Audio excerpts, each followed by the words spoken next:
Tout d'abord, bonjour à tous. Bienvenue à Energy Meeting, le Paris 2022. Je m'appelle Damien Lamy, je fais partie de la société Artelia, qui est un groupe d'ingénierie multi-activités, multi-secteurs. Parmi les activités que nous menons, c'est de la conception, mais aussi de l'exploitation de bâtiments avec des performances environnementales. Et bien sûr, nous avons été amenés à nous interroger depuis assez longtemps sur les performances énergétiques des bâtiments et donc du coup comment les amener à respecter les exigences du décret tertiaire. Donc le modèle de ce matin est destiné plutôt à faire un atelier d'interactivité, partager des retours d'expérience, répondre à vos attentes, vos questions. Vous pourrez aller un petit peu plus loin si vous le souhaitez dans le cadre de formations que nous menons avec le groupe Bicompétences et cadre de ville sur une formation spécifique au décret tertiaire qui dure une journée complète. Donc là on a le plus le temps d'aller dans le détail que dans le modèle de ce matin qui va durer que 20 minutes sur un sujet qui pourrait prendre 3 jours. Donc je vous invite à peut-être aller regarder sur le site de Bicompétences et cadres de ville pour vous inscrire à cette formation qui vous apportera certainement plus de compléments que ce qu'on va pouvoir vous dire ce matin. La formation s'appelle Décret tertiaire, obligations, méthodes et process. Il reste 3 sessions en juin, en septembre et en décembre de l'année prochaine. Et ça permet d'approcher toutes les problématiques du décret tertiaire, donc déjà le connaître, connaître le décret tertiaire, le décortiquer, les textes réglementaires, les obligations, mais aussi ensuite d'aller un petit peu plus loin dans comment s'engager dans une démarche et quels sont les leviers d'action pour réaliser les performances, les suivre. Voilà, c'est tout ce que vous pourrez trouver dans le cadre de cette formation. Je vous invite fortement à vous rapprocher de Nathalie Aubertin qui est dans la salle si vous voulez avoir plus de détails sur cette formation. Le modèle de ce matin, c'est un atelier qui se veut interactif, donc je vais avoir besoin de beaucoup de votre participation. Je n'ai pas de présentation théorique magistrale à vous délivrer ce matin. L'idée, c'est plutôt de répondre à des questions, des problématiques qui, j'espère, pourront éclairer déjà celles qui la posent, mais aussi participer à nourrir la réflexion de tous les participants que nous avons ce matin dans cette salle. Donc, est-ce que je vais commencer par prendre peut-être quelques questions, sinon j'en provoquerai. Le plus dur est la première, donc s'il y a quelqu'un qui a quelque chose sur le cœur à poser, une problématique, une incompréhension, un besoin de complément sur le décret tertiaire ou ses applications, on peut commencer. Je suis prêt à prendre les premières questions si vous le souhaitez.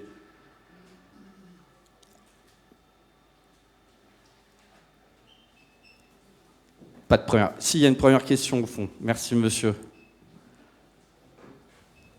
Oui. Ça va, oui.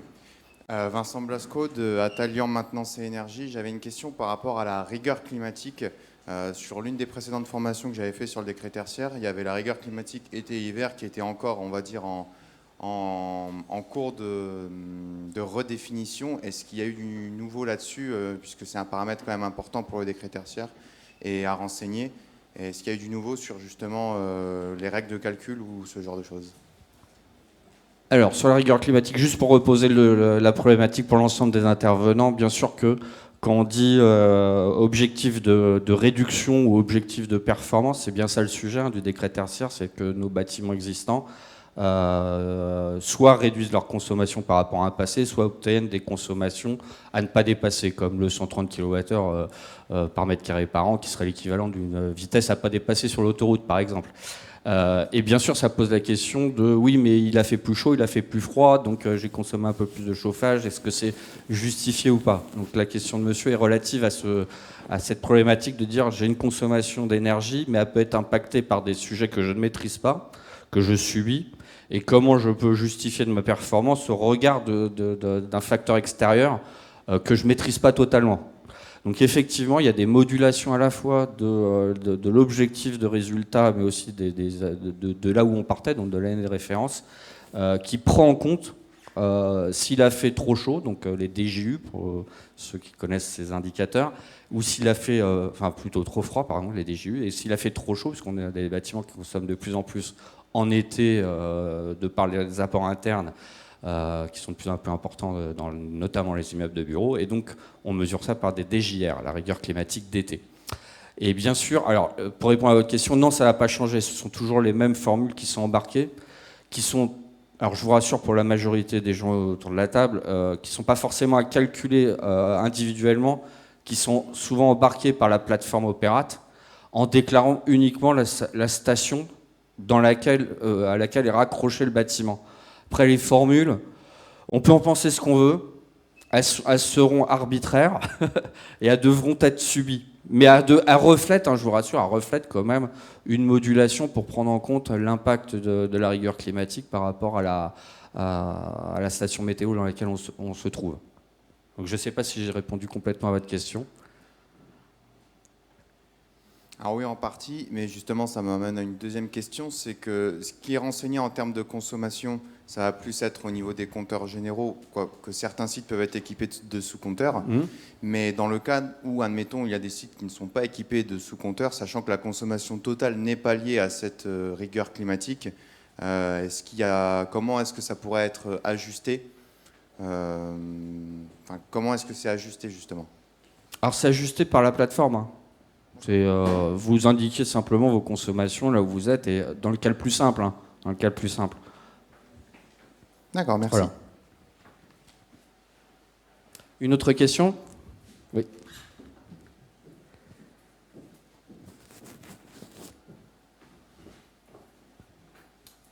Oui, alors on parle souvent de l'année de référence et de son calcul, et donc il faut disposer parfois de 10 ans d'historique de consommation ou pas annuel. J'ai entendu parler d'un projet de Enedis et de GRDF de pouvoir fournir ces données annuelles, ce qui nous éviterait d'aller rechercher des factures et de les reporter manuellement. Alors je confirme, le projet, même déjà le côté opérationnel, c'est-à-dire que ce n'est pas simplement un projet, vous pouvez déjà, si vous êtes abonné Enedis, GRDF, depuis bien sûr longtemps, avoir accès à la reconstitution de vos données en intervenant auprès de votre contact client pour reconstituer la donnée.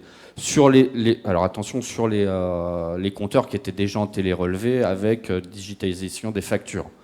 C'est vrai pour, je dirais, Enedis et GRDF qui peuvent vous reconstituer un historique de consommation et automatiser dans le futur aussi le dépôt des données, puisque les compteurs sont digitalisés maintenant, remontent des flux de données et peuvent donc du coup les redéposer assez facilement. Donc ça c'est vrai pour les grands distributeurs. C'est moins vrai malheureusement. Donc pour répondre à cette question, dans la situation idéale, on peut effectivement redemander à son fournisseur d'énergie, Enedis, GRDF, de vous reconstituer un historique de consommation que vous auriez perdu, à condition que vous soyez titulaire du contrat. C'est-à-dire, si vous avez racheté un immeuble ou vous occupez un immeuble en passant derrière un ancien propriétaire ou un ancien locataire qui avait, lui, un contrat en direct avec ce fournisseur, il n'est pas évident que vous puissiez bénéficier des données passées, puisque vous n'étiez pas titulaire de ce contrat. Par contre, si vous étiez titulaire du contrat, ils peuvent le reconstituer. Alors peut-être pas sur les 10 ans, parce que ça ne fait pas 10 ans qu'on digitalise, on numérise, etc., les informations. Mais de l'ordre de 5 ans, on peut déjà aller rechercher ce type de données. Et pour le futur, effectivement, il est prévu que la plateforme Opérate puisse s'interfacer via des API avec les systèmes, les portails aussi de facturation des distributeurs d'énergie.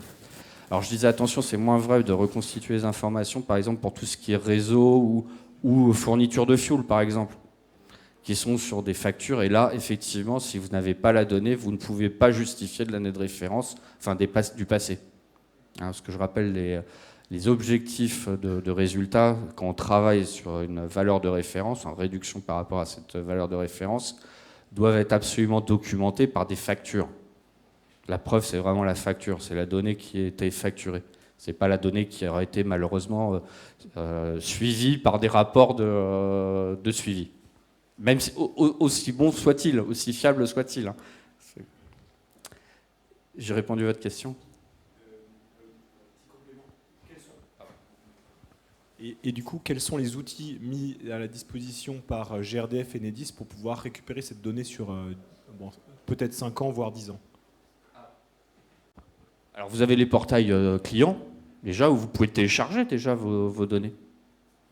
Et ensuite, après, il faut se rapprocher d'eux dans quelle mesure. Alors vous pouvez aussi passer par des sociétés spécialisées du type DeepKey, Energism, etc., des portails de gestion énergétique qui, si vous leur donnez mandat, ils peuvent aller interroger pour vous votre fournisseur d'accès et rapatrier ces données d'une façon automatique sur un portail qui vous est dédié pour remonter la donnée énergétique.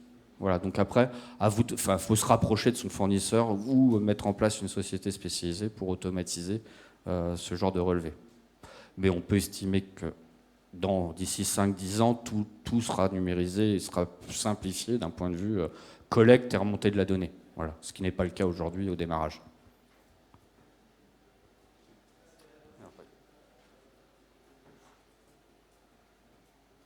D'autres questions ?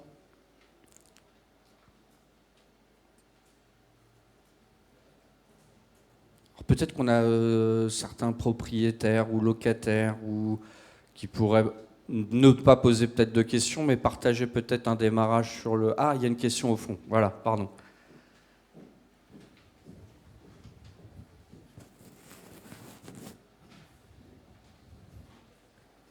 Oui, bonjour. Je voulais vous faire part d'un cas concret, justement, de récupération d'historique de factures via un portail via EDF, à travers une société, bon, je peux donner le nom commercial, s'appelle Hemming, qui fait exactement ce que vous disiez, c'est-à-dire avec un mandat récupérer les factures. Bon, il se trouve que, bon, moi je travaille dans le groupe Bouygues, hein, on a fait un contrat groupé énergie. Et depuis qu'on l'a fait, on est dans l'incapacité avec le SI EDF de récupérer de façon, je dirais, fiable la totalité de la donnée et surtout de l'avoir mensualisée. Et donc ça pose vraiment un problème parce qu'on est exactement dans le cas concret où on aurait besoin d'avoir un partenaire qu'on pense fiable. Et il se trouve que pour des raisons de regroupement de contrats, ils ont des grandes difficultés à nous fournir une information au niveau attendu. Voilà.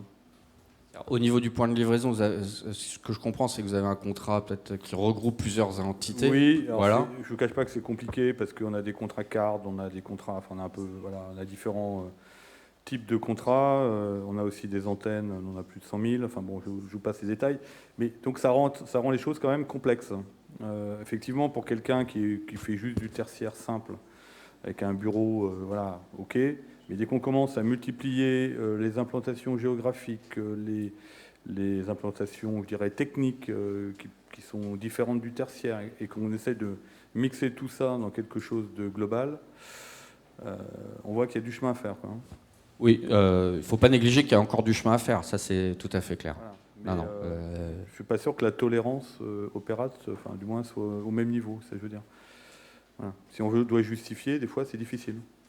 Oui, non, il y a une problématique, vous avez raison, sur la collecte des données passées. Pour le futur, on peut envisager que ça, après mise en place, rodage, etc., il y a tellement de demandes et de besoins qu'aujourd'hui les moyens vont être mis en face pour pouvoir automatiser ces remontées. Il peut subsister effectivement dans quelques cas, mais qui peuvent être nombreux, hein, effectivement, votre cas n'est pas isolé, d'avoir négocié des contrats groupés dans lequel après de redégrouper individuel devient compliqué, ouais, c'est clair. C'est très compliqué. Ouais. Oui, pardon. Merci. Bonjour. Je peux apporter un petit complément d'information concernant cette collecte de données, en tout cas pour les portails GRDF et Enedis. J'enlève le masque, ce sera plus simple. Depuis peu, GRDF et Enedis, effectivement, mettent à disposition pour les professionnels une plateforme sur laquelle on est en capacité d'aller récupérer toutes les données au regard des PDL transmis effectivement par le client final. Et dans ce cadre, il faut savoir qu'on est en mesure de récupérer journalièrement toutes les informations de consommation au niveau du gaz chez GRDF. Alors ce sera les compteurs en nanomètres cubes et le coefficient PCI qui multiplié bien sûr nous permet de pouvoir tous les jours sortir en kilowattheure la consommation. Et en ce qui concerne, donc là c'est une donnée journalière, hein, c'est un un index journalier. En ce qui concerne effectivement Enedis, là, on récupère la courbe de charge à 30 minutes pour tous les jours, ce qui est assez intéressant quand on a un EMS qui sait traiter ça et qui permet effectivement, au regard effectivement de chacun des PDL, de reconstruire tout un historique, sachant que lors de la première connexion, on est en capacité de récupérer 3 ans d'historique chez Enedis et 5 ans chez GRDF. Où le problème se pose aujourd'hui, c'est pour l'eau. Voilà. Merci. Merci. Bon, l'eau, en passant, ne fait pas partie du décret tertiaire, mais c'est quand même un sujet à suivre, une donnée à collecter, comme d'autres données d'ailleurs. Donc effectivement, merci de cette précision sur le fait qu'on puisse effectivement collecter via les plateformes Enedis, GRDF, un certain nombre de données, mais avec quand même les limitations qu'a signalé monsieur tout à l'heure sur le cas des contrats groupés. Oui. Comme vous êtes placé à mi-chemin, voilà. Oui, bonjour. Un complément Bonjour. encore par rapport à ce qui a été dit. Je dirige les franchises sud d'Eni, donc fournisseurs. Et depuis peu, on a l'obligation, donc c'était pour répondre à monsieur qui parlait d'EDF, tous les fournisseurs ont l'obligation de fournir en temps réel, justement dans le cadre du décret tertiaire, les consommations. Et en même temps de garder l'historique de ces consommations pour le temps où le client a été client chez eux. C'est-à-dire qu'on n'a pas, malheureusement, il y a souvent effacement des données quand il y a changement de fournisseur. Mais ils sont obligés de garder dans un coffre-fort numérique l'intégralité des consommations de tous les clients. Donc normalement, la récupération devrait se faire plus facilement. Et si on vous dit, à un moment donné, je ne sais pas quel était le monsieur qui parlait tout à l'heure, mais si on vous dit que voilà, on n'arrive pas à récupérer, ce n'est pas normal puisqu'on a cette obligation légale.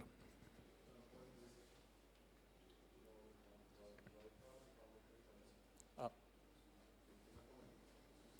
Alors là, informatique, je ne peux pas répondre. Ouais.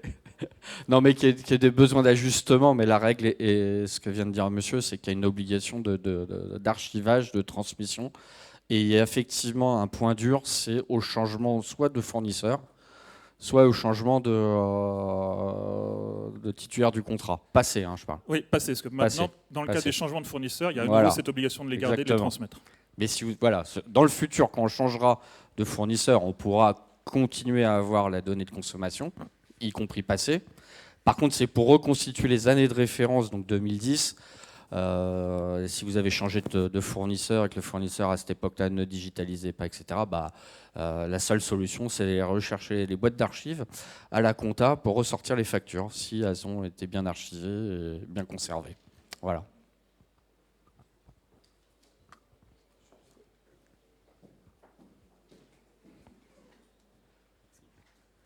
Bonjour, Damien Tron, architecte Ville de Montrouge. Est-ce que je souhaiterais poser la question un peu des bâtiments anciens L'hôtel de ville doit être, est en partie rénové actuellement, donc ça s'est fait avant la mise en place du décret, mais le décret arrive. C'est un bâtiment qui a 140 ans, mais qui n'est pas monument historique. Par contre, il est à côté d'un monument historique, et je me demande un peu, si je ne dis pas de bêtises, comme il n'a pas de protection au titre des monuments historiques. Si je ne dis pas de bêtises, il doit être traité comme n'importe quel bâtiment. Mais en même temps, vu ses capacités, le fait qu'il soit en pierre, il a tout un ensemble de caractéristiques proches d'un monument historique qui fait que...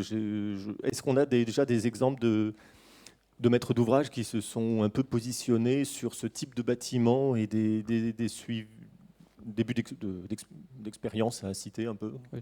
En creux, c'est la difficulté pour vous de dire j'ai un patrimoine architectural à conserver, à pas dénaturer, et en même temps, j'ai quand même des obligations d'améliorer les performances énergétiques de ces types d'ouvrages. Alors, pour répondre à la question, est-ce qu'il est classé ou pas classé? Parce que effectivement, le décret tertiaire n'oblige pas à mettre une isolation par l'extérieur sur tous les bâtiments qui ont une qualité architecturale et une préservation historique du patrimoine. Et pour ça, effectivement, il faut qu'il soit... Il y a un avis des architectes des bâtiments de France. Donc quand il est classé, la question ne se pose même pas. Quand il est dans une autre zone classée, il faut quand même regarder plus proche de l'EPLU, savoir ce qu'on a le droit de faire sur les façades, etc., etc. Donc quand même de se rapprocher des équipes qui gèrent le patrimoine historique localement pour savoir ce qui est autorisé et pas autorisé. Il y a une deuxième échappatoire, c'est qu'en général, là on parle du bâti, du clos couvert, qui est plutôt, c'est ça qui est classé, qui est à conserver. C'est moi les installations techniques qui sont à l'intérieur. Or, on me fait signe que la fin approche, donc je vais accélérer. Or, il y a quand même des possibilités. Le décret tertiaire ne veut pas contribuer à tout raser, tout recommencer. C'est bien amélioré dans la mesure, dans des conditions raisonnables, donc qu'elles soient architecturales, techniques, mais aussi économiques. Bien souvent, quand on fait de la rénovation énergétique, vous pouvez me contredire ceux qui ont d'autres expériences, mais les premières actions qui améliorent fortement avec des temps de retour sur investissement les plus rapides, ce sont plutôt sur les systèmes. Donc il faut quand même déjà commencer à s'intéresser sur les systèmes et regarder après sur la partie clos couvert, amélioration de l'isolant et des menuiseries plutôt pour vous, savoir ce qui reste à faire une fois qu'on a traité les systèmes. Donc tout ce qui est chauffage, éclairage, climatisation, etc., qui en général n'est pas classé, ça. Enfin, pas à date, peut-être que dans 200 ans, peut-être, j'en sais rien. Et ensuite, il y a ces clauses aussi de dire dans quelles conditions. Alors déjà, rapprochez-vous des architectes des bâtiments de France pour savoir ce qui est peut-être fait, pas fait dans votre contexte. De bâtiments non classés, mais commencez déjà par regarder ce qui peut être fait sur la technique et le reste à faire sur le bâtiment. Et il y a des chances que dans votre cas de figure, si le bâtiment est bien classé, ou etc., que vous puissiez échapper aux travaux bâtis qui dénatureraient le... Alors après, vous pouvez peut-être faire aussi de l'isolation par l'intérieur, qui est peut-être moins efficace, mais qui dénature moins ou trouver des menuiseries qui permettent quand même d'améliorer la performance sans dénaturer l'existant. Donc, mais effectivement, c'est la problématique des haussmanniens, des choses comme ça aussi. Il y aura des choses qui ne seront pas faites pour ne pas dénaturer. Mais c'est prévu quand même dans la rédaction du décret. Voilà. On ne va pas voir l'isolation extérieure sur Notre-Dame, quoi, voilà. Je ne sais pas si j'ai répondu complètement à votre question.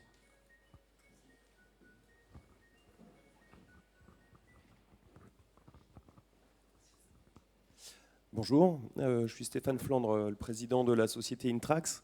Je rebondis sur les fournisseurs avec l'obligation, visiblement, je viens de l'apprendre, de transmettre des données d'énergie. Ce formalisme, il est précis. Vous mettez en place des API, des connecteurs, ou c'est... Ouais. Ah, venez là, monsieur.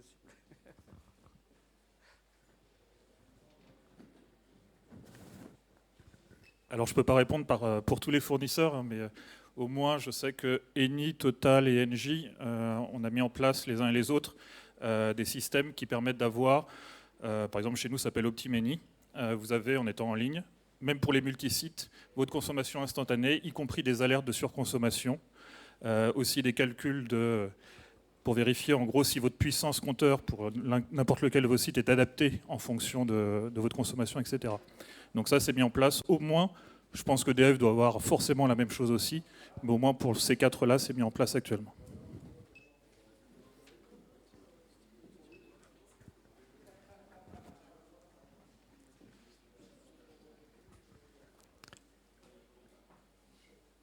Une question encore ou un retour d'expérience? Oui. Oui, un petit retour d'expérience là, parce que attendez, monsieur parlait sur la performance énergétique, donc comme je m'occupe entre autres du sujet-là, je peux vous faire un retour d'expérience sur la partie tertiaire en tout cas.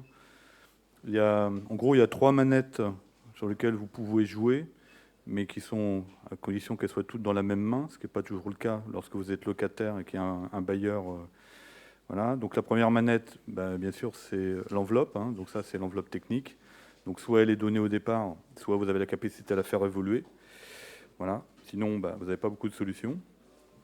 Et si vous êtes locataire et que vous avez un bailleur qui, lui, ne veut pas mettre un rond, vous ne pouvez rien faire. L'autre manette, c'est ce que disait monsieur, et c'est juste, c'est la partie pilotage des équipements techniques. Donc là, effectivement, on peut améliorer les choses. Donc soit on peut mieux les régler, mieux les piloter, etc. Ou avoir des équipements plus performants si vous avez envie d'investir dans la technique. Et enfin, la dernière manette, et c'est celle qui est la plus difficile en général à activer, ou du moins à mesurer, c'est l'usage l'usage des occupants. Et donc là aussi, il y a un gros travail d'évangélisation à faire pour que les gens qui sont parfaitement conscients des enjeux climatiques acceptent d'avoir des températures, je ne sais pas, moi je dis une bêtise, à 21 degrés, ce qui était préconisé par l'ADEME il y a quelques années. Mais si vous faites ça dans un bâtiment tertiaire aujourd'hui, vous avez les 3/4 de la population qui est dans la cour. Donc vous êtes obligé de chauffer à 24. Voilà.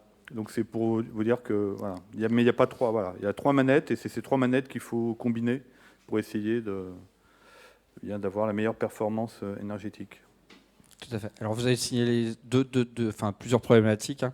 C'est effectivement le fait que résoudre le décret tertiaire, obtenir les objectifs du décret tertiaire, c'est pas simplement un problème sur le bâtiment, puisqu'on parle de la consommation réelle des bâtiments globalement. Donc c'est à la fois ce qui vient de la qualité du bâtiment et de ses installations, mais ça vient aussi de l'usage qu'on fait du bâtiment. Donc il y a bien une interface, c'est bien une coproduction du sujet entre un propriétaire et puis un locataire, pour simplifier le débat. Ce n'est pas que l'un ou que l'autre. Et il y a effectivement la moitié du problème qui vient, on va dire, pour caricaturer, d'améliorer la performance du bâtiment. Mais il y a l'autre moitié du problème qui vient de dire d'amélioration de l'utilisation, que ce soit quelle informatique je mets dedans, quelle puissance, quelle utilisation. Il y a aussi, d'une façon plus terre à terre, alors même si la consommation est anecdotique, mais la machine à café, l'aspirateur, tout ça rentre dans la problématique du décret tertiaire. Et vous l'avez signalé aussi, il y a le confort qu'on veut donner aux utilisateurs. Je ne pense pas que le sujet, ça soit de réduire la sensation de confort, parce qu'effectivement, il y aura un rejet. Il faut l'intégrer, la prendre en compte et améliorer pour ce besoin l'efficience des systèmes qui délivrent ce 23 degrés dont, de toute manière, les occupants ont besoin. On peut peut-être réduire en améliorant les problématiques de rayonnement de parois froides, par exemple, hein, qui sont à l'origine du fait qu'on soit moins obligé de monter à 23-24. Mais en tous les cas, il est clair que l'atteinte des résultats du décret tertiaire ne vient pas uniquement du bailleur. Il vient aussi du locataire. Mais si le bailleur ne fait rien, le locataire est aussi empêché pour obtenir ces résultats. Donc à partir de là, il a le choix, soit il trouve un bâtiment qui est mieux. si l'endroit où il est, il y a une richesse de l'offre qui lui permet d'aller voir mieux ailleurs, hein, et c'est d'ailleurs un des enjeux des propriétaires, c'est de dire, tiens, est-ce que mon bâtiment est en capacité d'offrir à mes locataires la capacité de résoudre leurs problèmes du décret tertiaire. Et il y aura une prime, bien sûr, aux bâtiments qui le permettent et une sous-cotation des bâtiments qui ne le permettent pas. Après, ça sera la loi du marché qui fera son effet. Voilà. Mais forcément, un locataire aura tendance à privilégier les bâtiments qui sont plus favorables ou qui lui limitent sa contrainte, lui, d'utilisateur, et donc aller chercher des surfaces de plus en plus performantes en termes de performance énergétique. D'où les risques pour des propriétaires, je me mets de l'autre côté, d'avoir des bâtiments qui seraient obsolètes, non pas parce qu'ils sont vétustes, mais parce qu'ils sont sous-performants, même s'ils sont relativement récents. Parce qu'ils sont, de fait, moins attractifs qu'un bâtiment qui permet tout de suite d'obtenir les résultats du décret tertiaire. Voilà l'enjeu pour un propriétaire. Et voilà, je pense comment va s'articuler les liaisons. C'est intérêt mutuel de répondre à cette obligation de performance, d'ailleurs qui est impactée aujourd'hui aussi par les problématiques d'indépendance énergétique ou de coût de l'énergie. On l'a longtemps vécu comme une obligation réglementaire, le décret tertiaire, mais c'est aussi un outil d'aller contenir les budgets d'exploitation qui vont avoir tendance à augmenter sous l'effet de l'augmentation des prix de l'énergie. Donc c'est aussi un outil qui permet de résoudre cette problématique de maîtrise budgétaire des coûts d'exploitation. Je pense qu'on est arrivé au bout, on me fait des grands signes de croix là, voilà. Ben, merci à tous, merci de votre participation active. J'ai bien conscience qu'on n'a pas abordé tous les sujets, de loin de là. Je vous invite à nouveau à l'introduction que j'ai faite à regarder sur le site de Cadre de Ville les formations plus détaillées qui vous permettent d'aller plus loin. Voilà. Merci beaucoup.